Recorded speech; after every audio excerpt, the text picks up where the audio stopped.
இயேசு கிறிஸ்துவின் இன்ப இனிய நாமத்தில் வாழ்த்துகிறோம். இன்றைய வேத வசனம், உன் நீதியை வெளிச்சத்தைப் போலவும் உன் நியாயத்தை பட்ட பகலை போலவும் விளங்க பண்ணுவார். சங்கீதம் 37:6.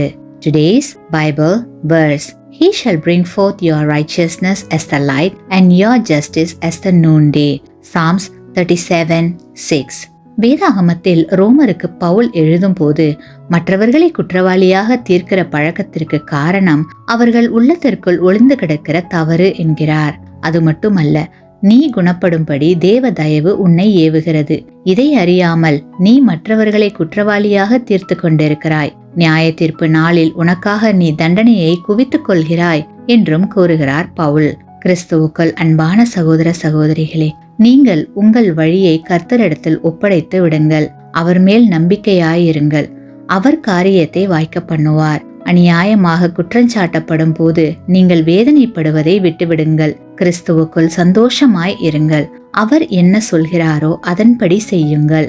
ஏனெனில் நியாயத்தை பாதுகாக்கிற நித்திய காவலர் தேவனே. மனிதரை இரட்சிப்பதற்காக தமக்கு பிரியமானவரை தேவன் கொடுத்தார்.